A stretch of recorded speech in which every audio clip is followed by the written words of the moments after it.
Olá, pessoal! Estamos juntos mais uma vez em uma aula de Química. Hoje com o assunto reações inorgânicas. Um assunto leve, um assunto tranquilo, mas que serve de base para um monte de outros conteúdos. Então é muito importante que vocês possam prestar atenção nos detalhes, tá certo? Para entender alguns mecanismos que vão ser apresentados em outros momentos, tá ok? Então, para início de conversa, nós precisamos entender o conceito de fenômeno. Né? A gente entende basicamente que fenômeno, pessoal, é qualquer transformação que aconteça, o que acontece na natureza. Né? Seja a queima de uma vela, seja o aquecimento do ar dentro de um balão, seja o derretimento de um iceberg, seja o enferrujamento, entre aspas, oxidação de uma placa de metal, de aço ou de ferro, tá certo? Então, basicamente, fenômeno é isso. Qualquer transformação que aconteça na natureza. E a partir desse detalhe, a gente precisa separar essas transformações em transformações físicas ou químicas. Eu acredito que lá no ensino fundamental, vocês já estudaram um pouquinho sobre isso. Mas vamos rever esses conceitos, tá certo? Nessa imagem, por exemplo, nós temos uma retratação do processo de derretimento desse iceberg, dessa montanha de gelo. Mas, para vocês, o derretimento do gelo, a fusão do gelo, é um processo físico ou químico? Né? É um fenômeno químico ou físico? Então, basicamente, a gente entende, pessoal, que essa fusão do gelo, que esse derretimento do gelo, não produz novas substâncias. E por não produzir novas substâncias, a gente entende que esse tipo de fenômeno é um fenômeno físico, tá certo? Agora, a oxidação de uma placa, né, como essa que vocês estão vendo na imagem, é um processo onde a gente vê nitidamente algumas substâncias surgindo a partir de outras. Né? Os metais que formam essa placa, o ferro que forma essa placa, em contato com o oxigênio do ar, vão gerar ferrugem, que é uma outra substância.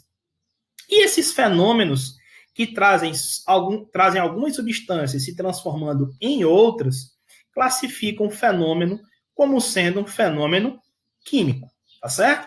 Deu para entender a diferença? Fenômeno físico, pessoal, é o tipo de fenômeno em que as substâncias elas não mudam, elas não sofrem alterações moleculares, elas não sofrem modificações de sua estrutura molecular.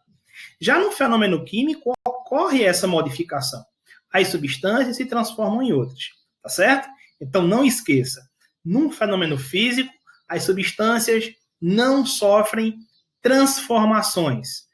Nos fenômenos químicos, elas sofrem, sim, transformações moleculares, tá certo? Vamos adiante. Bom, todos os fenômenos químicos podem ser chamados de reações químicas. E toda reação química, minha gente, é escrita, é representada através de uma equação química. Que, claro, vai trazer alguns símbolos, vai trazer algumas representações moleculares. E é sobre esses símbolos, é sobre essas representações moleculares que a gente precisa se deter nesse momento. Observem aqui, por exemplo, essa equação química. Vejam que algumas substâncias estão de um lado de uma seta e outra substância está do outro lado de uma seta. Bom, primeiro, essa setinha aqui, ela indica o caminho da reação, tá certo? Ela mostra para a gente quem vai ser fabricado, qual substância ou quais substâncias vão ser produzidas naquela reação química, tá? E quais substâncias vão gerar essas outras substâncias novas. Então, veja, na realidade, aqui nós temos duas substâncias, nós temos o óxido de cálcio e o monóxido de hidrogênio, que é a água, né? Que juntas vão reagir, que juntas vão se combinar e vão se transformar noutra substância. Vão se transformar aqui em hidróxido de cálcio. Vão se transformar numa base. Não é isso? Esse tipo de reação a gente já viu. Lembram disso? Um óxido básico, um óxido metálico, que é tido como óxido básico, quando reage com água, forma uma base. E o que é que nós temos aqui? Bom, esses dois lados da reação são chamados de membros, né? Cada um desses membros comporta um grupo de substâncias. Vejam só, antes da setinha, nós temos as substâncias que podem ser interpretadas como sendo os ingredientes da nossa reação, né? E esses ingredientes são chamados de reagentes, tá certo? Os reagentes, claro, vão reagir, vão se combinar quimicamente e vão dar origem a outras substâncias, nesse caso aqui apenas a uma substância que a gente tem como produto, tá certo? Todas as substâncias fabricadas numa reação são classificadas como produtos. Então, basicamente é isso. Toda equação química apresenta reagentes e produtos.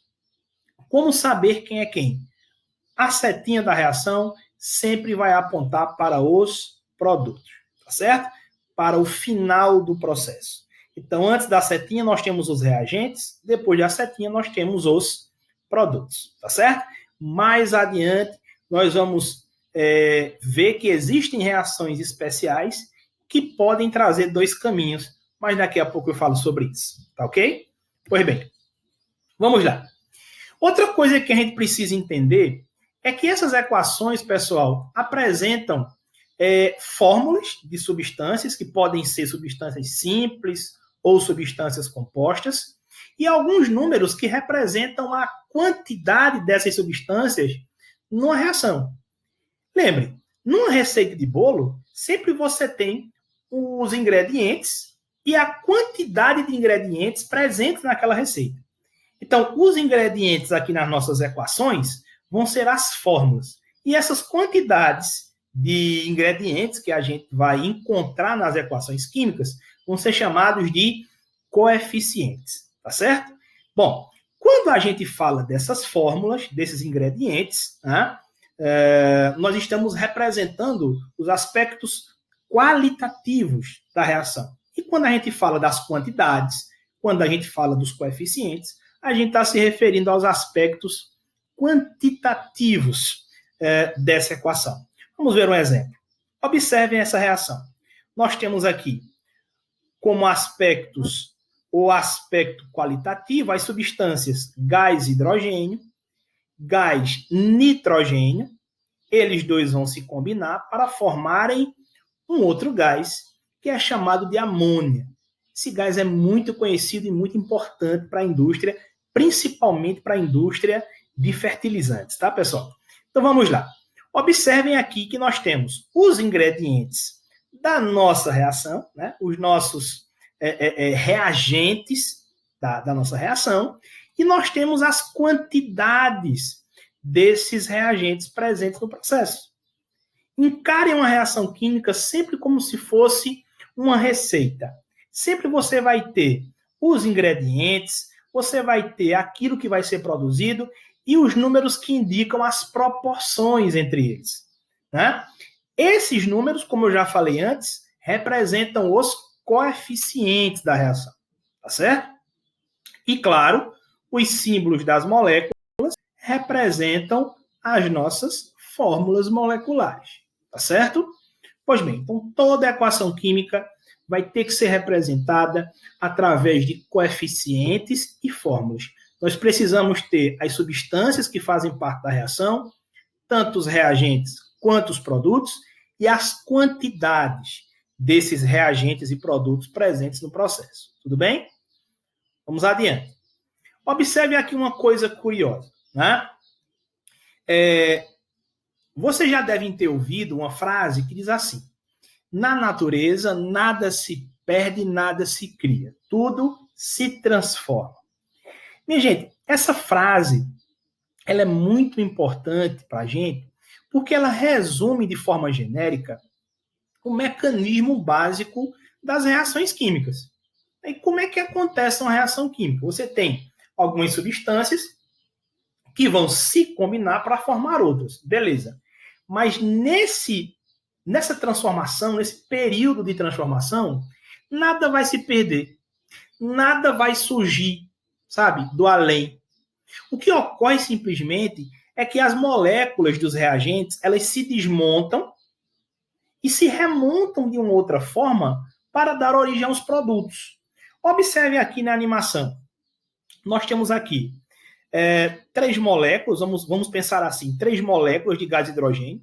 Cada gás hidrogênio está representado aqui, né, por esses pares de bolinhas cor-de-rosa, tá?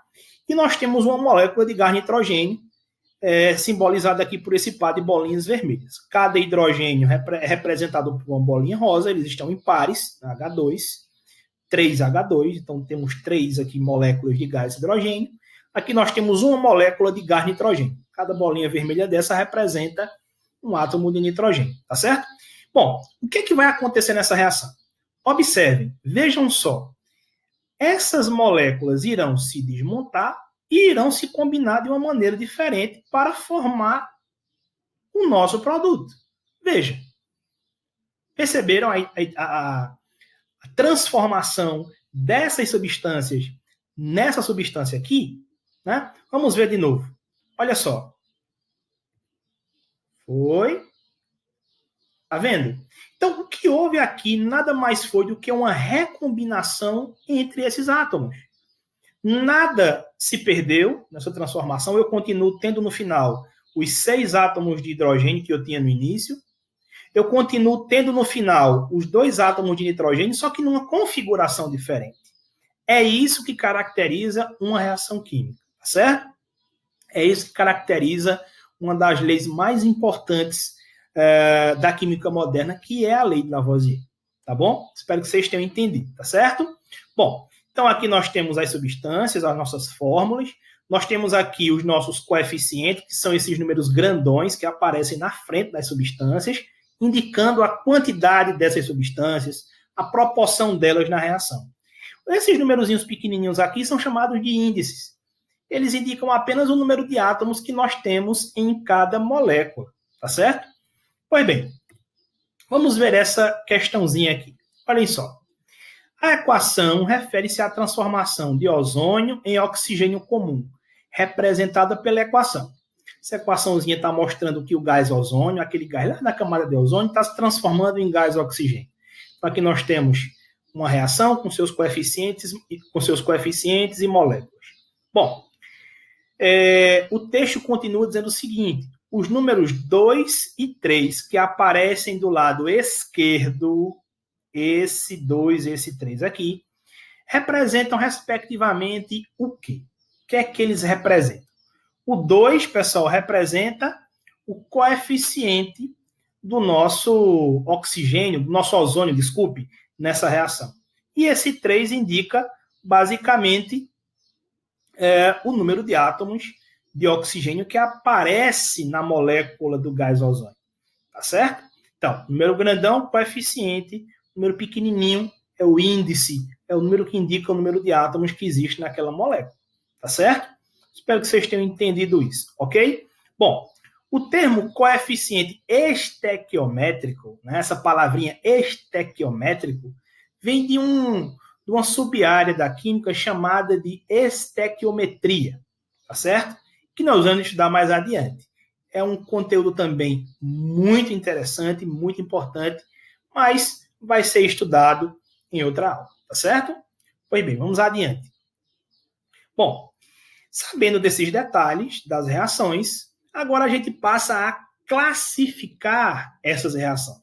Bom, as reações químicas inorgânicas, minha gente, podem ser classificadas de forma bem básica de 4 formas diferentes, tá certo?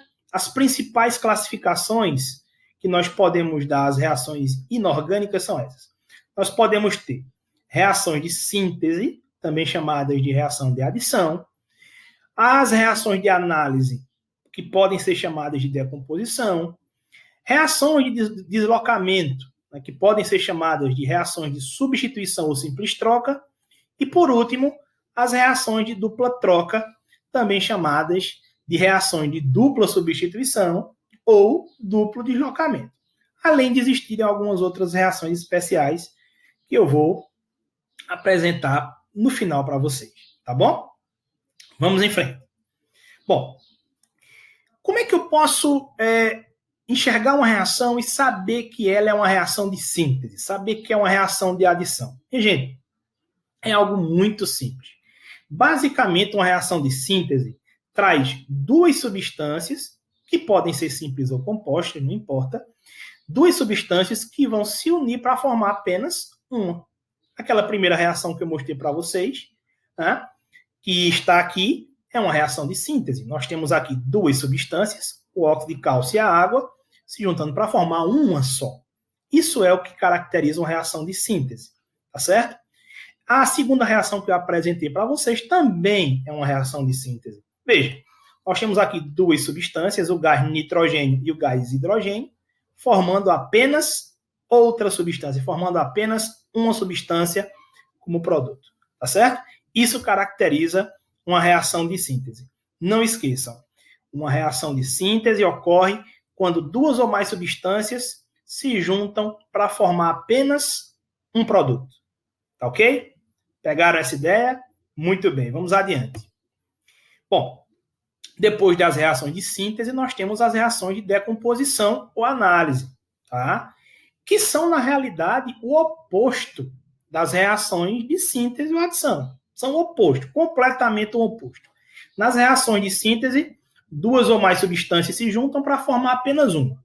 Aqui, minha gente, uma substância, que é composta, vai se transformar, vai produzir duas ou mais substâncias. Essas substâncias produzidas podem ser substâncias simples ou podem ser substâncias compostas. Então, veja, nesse primeiro exemplo, nós temos a molécula de água que se decompõe, veja, se quebra, se decompõe, formando gás hidrogênio e gás oxigênio. Perceba que os produtos aqui são substâncias simples. São substâncias formadas por um tipo só de átomo. E quando uma análise acontece dessa forma, quando uma decomposição acontece dessa forma, a gente tem o que a gente chama de análise ou decomposição total, tá certo? Já no segundo exemplo, nós temos aqui o carbonato de cálcio, que é um sal, né? E quando reage, quando é aquecido, basicamente, ele se decompõe, ele se quebra, se transformando em óxido de cálcio e dióxido de carbono, gás carbônico. O que é que nós temos aqui? Nós temos uma decomposição, nós temos uma substância que se transforma em duas, né? Uma substância que produz mais de uma, isso é o que caracteriza uma decomposição. Porém, minha gente, essa decomposição aqui, ela forma, no mínimo, uma substância composta, né? Na realidade, aqui nós temos duas substâncias compostas. E quando uma reação de decomposição forma pelo menos uma substância composta, a gente tem essa decomposição denominada de decomposição parcial ou análise parcial, tá certo? Então não esqueçam, toda reação de análise, toda reação de decomposição começa com uma substância e termina com mais de uma, tá certo? Se as substâncias formadas, produzidas, forem substâncias simples, análise total. Se pelo menos uma das substâncias produzidas for uma substância composta, aí nós temos uma análise parcial. Beleza? Vamos adiante. Bom, falando ainda dessas reações de decomposição, nós precisamos entender o seguinte, que alguns fatores contribuem para que elas aconteçam. E aí, minha gente, nós temos basicamente 4 tipos de fatores que contribuem para que uma reação de decomposição aconteça. Tá? Vejam só, as decomposições podem ser classificadas em eletrólise, pirólise, hidrólise e fotólise. Tá? Uma eletrólise basicamente acontece quando a decomposição é provocada por uma descarga elétrica. Tá? E aí, geralmente, nesses processos, o símbolo do elétron às vezes vem em cima da setinha da reação, indicando que naquele processo está ocorrendo uma descarga elétrica para que ele possa se completar, tá? A pirólise representa a decomposição provocada pelo calor, né? Piro vem do grego, que significa fogo, aquecimento, né? Lise quer dizer quebra. Então, basicamente, a pirólise é uma decomposição provocada pelo calor. O símbolo das pirólises são esses deltas em cima das setinhas. Então, toda vez que você encontrar uma reação com um delta, né, com um triângulozinho em cima da setinha, saiba que ali a reação está acontecendo com aquecimento. Tá? Se for uma decomposição, vai ser, claro, uma pirólise. A hidrólise, né, hidro significa água, lise quebra, é a decomposição que acontece basicamente pela ação da água. Né? No nosso organismo, por exemplo, diversos mecanismos de reação acontecem pela quebra de moléculas grandes pela ação da água, e isso configura hidrólise. Então, nesses casos, é comum a gente encontrar a fórmula da água em cima das setinhas. Né? Bom, e por último, a fotólise. Foto quer dizer luz. Né? Nós temos aqui a decomposição provocada pela luz. Tá? Algumas substâncias são fotossensíveis. Né? Por exemplo, a água oxigenada.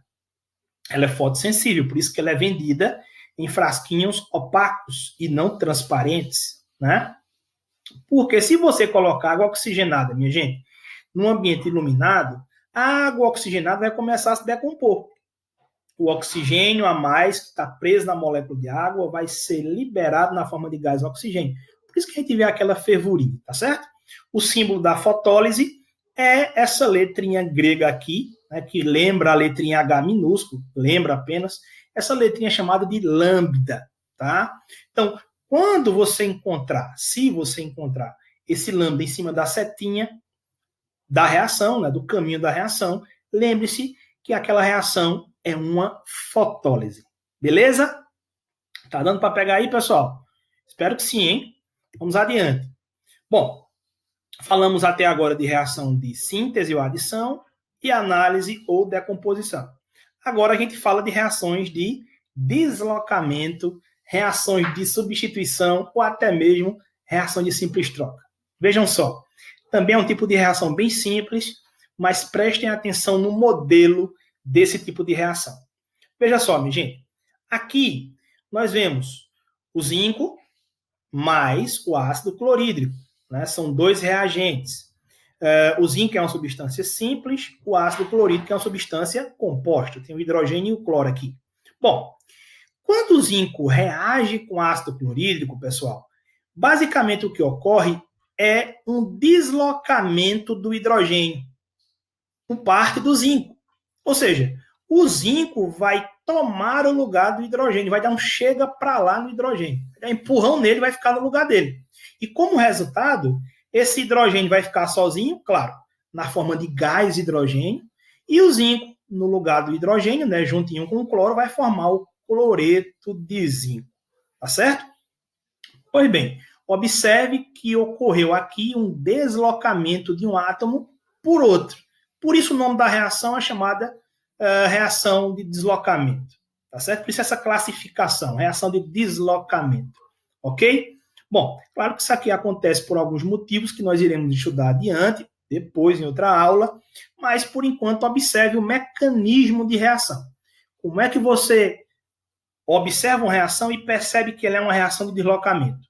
Quando você tem uma substância simples reagindo com uma substância composta, formando uma nova substância simples e uma nova substância composta. Vamos ver outro exemplo? Vejam só. Olha aqui embaixo. Nós temos aqui o gás cloro, que é uma substância simples, e o brometo de sódio, que é um tipo de sal. Tá?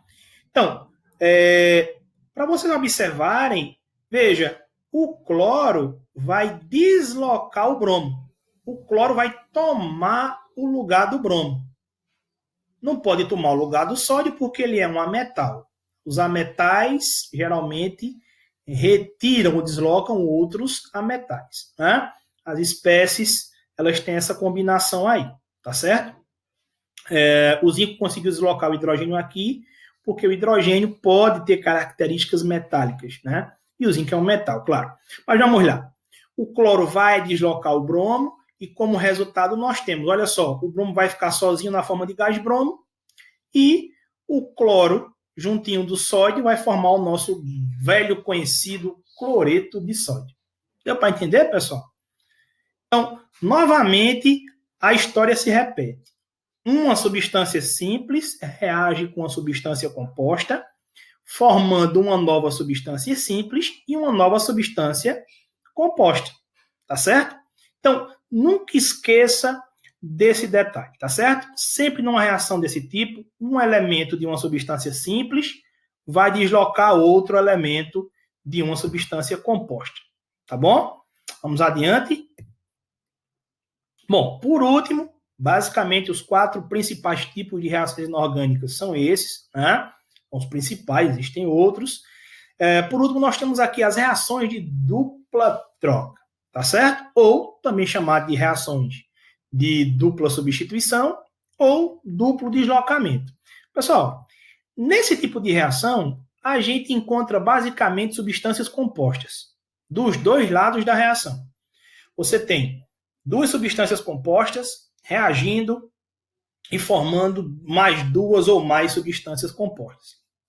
Essa é a lógica por trás desse tipo de reação, tá certo? Bom, no exemplo que eu trouxe aqui, eu destaquei alguns elementos para vocês perceberem que vão haver 2 trocas por parte dessas substâncias, né? Nós temos aqui a primeira substância, que é o iodeto de potássio, é um sal. Destaquei aqui o potássio e o iodo. E o nitrato de chumbo. Nós temos aqui o chumbo, simbolizado pelo Pb, e o íon nitrato, junto com esse chumbo. O que é que vai acontecer? Olha só. Você vai ter aqui o potássio se unindo com o nitrato, eles vão se soltar, eles vão... É como se fosse uma quadrilha de São João. Né? Você tem 2 casais aí, né, numa quadrilha, e eles vão trocar de par. Basicamente é isso, tá certo? Você tem aqui o potássio que vai se combinar com o nitrato e o iodo vai se combinar com o chumbo para formar o iodeto de chumbo.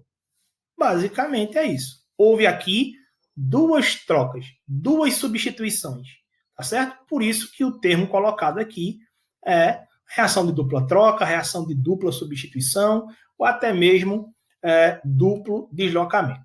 Deu para pegar isso aí, galera? Beleza. Vamos adiante. Bom, aqui um exercíciozinho para a gente brincar, para a gente praticar. Observe. O texto diz o seguinte: observando as 3 reações químicas abaixo, podemos classificá-las respectivamente como? Olha só, olha essa primeira reação. 2 substâncias formando apenas uma.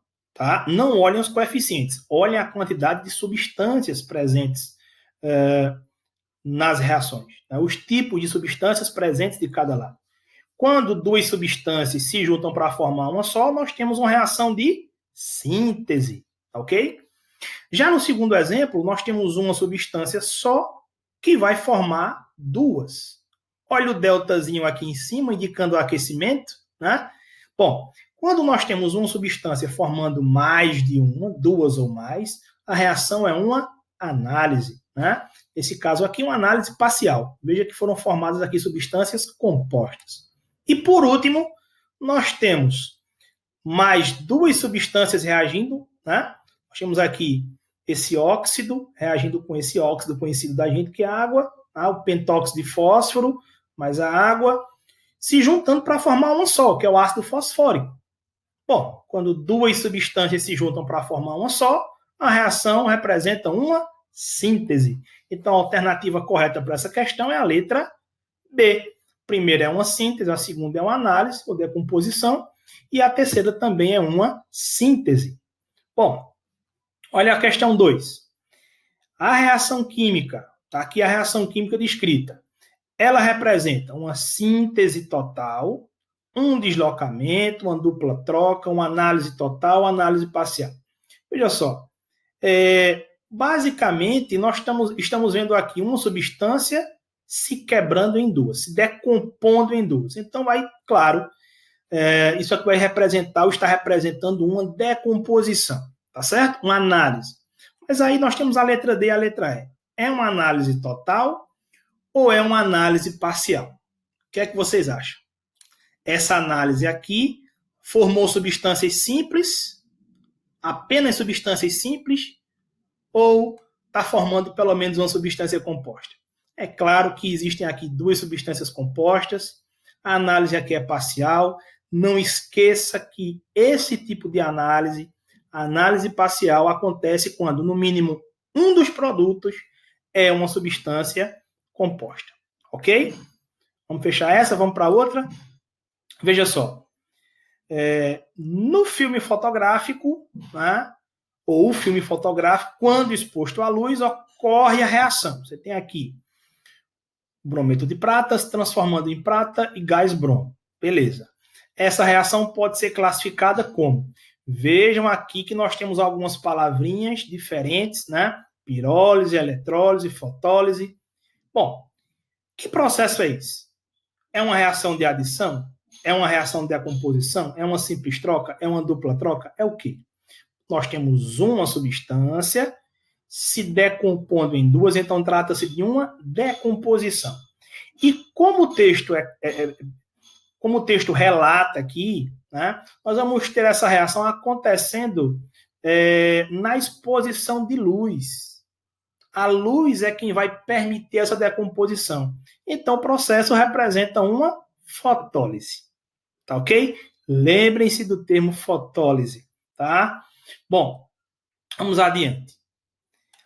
Essa aqui nos traz uma reação um pouquinho maior, né? Ela fala assim, uma questão retirada de um dos vestibulares da Universidade Federal do Rio de Janeiro, e ela diz assim, ó, a reação que representa a formação do cromato de chumbo 2, que é um pigmento amarelo usado em tintas, é representada pela equação. Beleza, tá aqui a reação bem grandona. Que é uma reação de quê? Pessoal, nós temos aqui, nitidamente, substâncias compostas dos dois lados da reação. Duas substâncias compostas formando mais substâncias compostas, né? Então, quando duas substâncias compostas reagem formando duas ou mais compostas, claro que o processo aqui vai ser classificado como uma dupla troca, tá certo? Sem erro, sem muito rodeio, tá bom? Quando duas ou mais substâncias compostas reagirem formando mais substâncias compostas, nós temos aí reações de dupla troca. Beleza? Vamos adiante. Bom, aqui nós temos outra questãozinha, ó, colocando-se um pedaço de zinco numa solução aquosa de sulfato de cobre 2, observa-se a ocorrência da reação abaixo. Bom, temos uma reação aqui e a questão pede para a gente marcar a alternativa que traz a classificação dessa reação. Mas observe o modelo. Aqui nós temos uma substância simples reagindo com uma composta, formando uma nova substância simples e uma nova substância composta. Lembram desse tipo de reação? Lembram desse modelo? Se não, vou revelar, tá certo? É uma reação de simples troca, é uma reação de deslocamento, tá certo? Uma reação de substituição. Quando uma substância simples reage com uma composta, formando uma nova substância simples e uma nova substância composta. Beleza, gente? Vamos para a reta final da nossa aula. Olha só. Como eu disse a vocês, algumas reações químicas têm alguns pontos específicos, tá certo? Bom, de acordo com o calor envolvido, né, as reações podem ser consideradas exotérmicas ou endotérmicas, vice-versa. Quando é que uma reação é endotérmica? Quando ela absorve calor, tá? O termo endo quer dizer, representa, nesse caso, absorção, ok? Uma reação exotérmica, claro, vai ser aquela que ocorre com liberação de calor. O termo exo, nesse caso, representa liberação, tá certo? Endo, absorção, exo, liberação. Processos endotérmicos são processos que absorvem calor para acontecer. Processos exotérmicos são processos que liberam calor quando acontece. Tá certo? Deu para entender? Vamos observar mais um slide. Outra coisa bem interessante, minha gente, que eu tinha mencionado lá no início foi sobre esse tipo de reações que eu vou mostrar agora. Olha só, algumas reações podem ser reversíveis, né? Algumas reações químicas são reversíveis, e nesse tipo de reação nós temos o símbolo que representa o caminho da reação com essas duas setas, tá certo? Indicando que essa substância pode se transformar nessa, e que ao passo que essa substância for sendo produzida, dependendo das condições ambientes, de pressão, calor, ela também pode dar origem a essa outra. Então, o termo reagente e produto aqui é relativo. Se a gente estiver olhando aqui direitinho esse processo, vamos observar que existem duas reações em uma só. A reação que vai para a direita, que é chamada reação direta, e a reação que vai para a esquerda, que é chamada reação inversa. Então, quem é que é reagente, quem é que é produto aqui? Né? Aí você precisa de um ponto de referência, tá? Você precisa de um ponto referencial. Da reação direta, que vai para a direita, isso aqui é reagente, isso aqui é produto. Da reação inversa, a reação que vai para a esquerda, isso aqui é reagente, né? E isso aqui é produto. Então, cada uma dessas substâncias pode ser reagente ou produto, dependendo da referência que você tem, tá bom? E as reações irreversíveis são aquelas que a gente está acostumado a trabalhar, aquelas que têm apenas um sentido, né? Como a reação genérica que representa o processo de fabricação do gás carbônico. Você tem aqui carbono e oxigênio formando, apenas uma única vez, o gás carbônico. As reações de combustão são reações irreversíveis. Elas acontecem apenas em um sentido. Tá ok? Beleza? Então, nós estamos terminando mais uma aula de Química. Espero que vocês tenham gostado, tá certo? Não esquece de curtir lá o vídeo no canal do YouTube, tá certo? Deixe seu comentário. Se tiver alguma dúvida, me contate lá no WhatsApp ou volte esse vídeo para poder fixar melhor esse conteúdo. Tá certo, pessoal? Um abraço e até a próxima.